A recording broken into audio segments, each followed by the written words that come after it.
Apa kabar pada pagi hari ini? Ini adalah video lanjutan daripada video-video sebelumnya. Pada pagi hari ini kita akan masukkan materi kita, yaitu materi yang baru,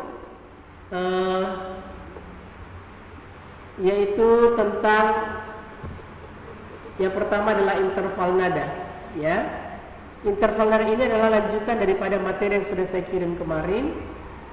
Tujuan pembelajaran daripada interval nada pada pagi hari ini adalah anak-anak teacher di rumah boleh mengenal dan memahami 8 jenis-jenis interval nada. Terus materi kita berikutnya adalah hak dan kewajiban. Kita akan mengetahui yaitu pengertian hak dan kewajiban sebagai siswa atau anak, baik di rumah, di sekolah, dan di lingkungan masyarakat. Namun pada pagi hari ini kita belajar mengenai yaitu kewajiban sebagai siswa atau anak di rumah. Nah, sekarang kita masuk ke materi yang pertama adalah yaitu tentang interval nada. Nah, minggu yang lalu kita sudah belajar atau video kemarin sudah belajar tentang apa yang dimaksud dengan interval nada. Interval nada adalah jarak antar nada. Nah, jenis-jenisnya yang pertama adalah prim. Prim itu disebut dengan interval nada dari nada satu ke nada yang sama. Misalnya dari do ke do atau C ke C. Nah, itu dia yang disebut dengan prim. Terus yang kedua adalah sekon. Sekon itu artinya interval nada dari satu nada ke nada kedua, atau dari nada di bawahnya ke nada di atasnya dan lain sebagainya. Misalnya dari do ke re atau C ke D. Terus yang ketiga adalah terts. Terts itu yaitu interval nada dari nada satu ke nada ketiga. Misalnya nada do ke mi atau C ke E. Terus yang keempat adalah yaitu quart. Quart yaitu interval nada dari nada ke satu ke nada keempat atau di atasnya. Misalnya nada do ke fa, nada re ke sol, nada mi ke la, dan sebagainya. Contohnya C ke F. Terus queen. Queen adalah interval 5 nada atau jarak 5 nada, yaitu contohnya C ke G. Terus yang berikutnya adalah sek atau interval 6 nada, contohnya dari C ke A. Terus berikutnya adalah septim yang artinya interval 7 nada, contohnya dari C ke B. Terus yang terakhir adalah oktav. Oktav itu adalah interval 8 nada dari C rendah ke C tinggi atau do rendah ke do tinggi. Ya, itu dia 8 interval nada. Sekarang kita masuk ke materi berikutnya, yaitu tentang kewajiban dan hak, ya, atau hak dan kewajiban. Nah, Mister mulai dari pengertian daripada kewajiban. Kewajiban adalah segala sesuatu yang kita lakukan dengan penuh tanggung jawab. Ingat, kewajiban itu adalah segala sesuatu yang kita lakukan dengan penuh tanggung jawab. Harus penuh tanggung jawab. Terus berikutnya adalah hak. Hak adalah segala sesuatu yang kita dapatkan setelah melaksanakan kewajiban dengan baik.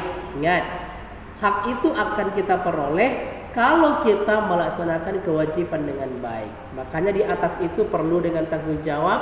Kalau kita sudah lakukan dengan tanggung jawab, maka kita bisa mendapatkan hak. Nah, itu dia mengenai pengertian hak dan kewajiban.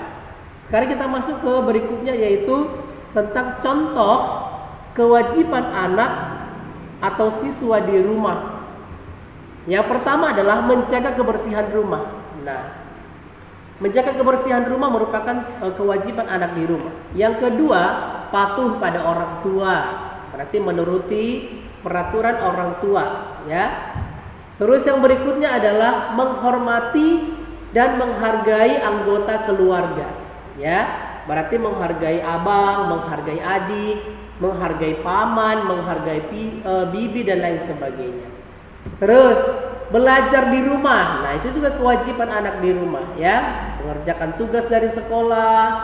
Walaupun tidak ada tugas dari sekolah, tetap bisa belajar karena itu adalah kewajibannya. Terus mengerjakan tugas sekolah, terus wajib membantu orang tua. Nah, ini membantu orang tua misalnya dalam hal apa? Seperti yang dibilang tadi, menyapu rumah dan lain sebagainya. Ya, apa yang bisa dikerjakan untuk membantu orang tua di rumah silahkan dilakukan. Terus yang berikutnya adalah wajib membahagiakan orang tua. Nah, membahagiakan orang tua dalam hal apa? Ya, kalau sebagai pelajar berarti anak-anak membahagiakan orang tua dengan cara apa? Dengan cara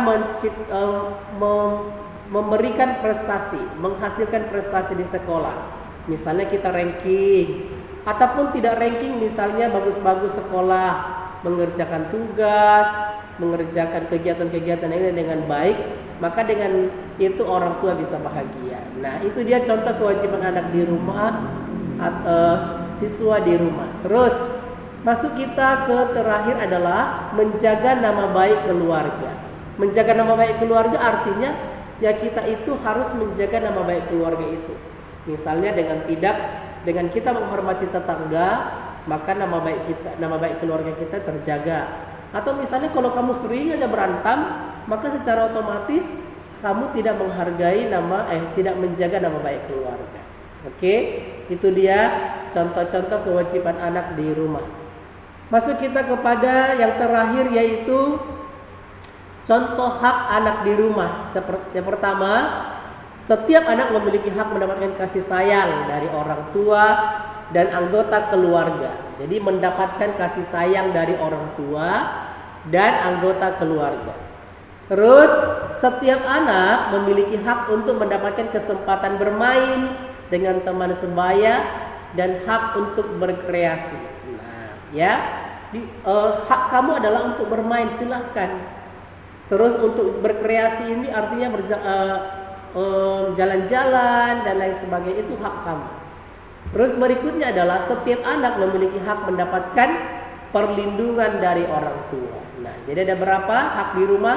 Mendapatkan kasih sayang orang tua, mendapatkan kesempatan bermain, mendapatkan kesempatan untuk berkreasi, mendapatkan mendapatkan perlindungan dari orang tua, mendapatkan pendidikan di rumah dan lain sebagainya. Itu dia contoh hak di rumah. Masih banyak hak anak di rumah, namun hari ini Mister jelaskan sampai 4 saja.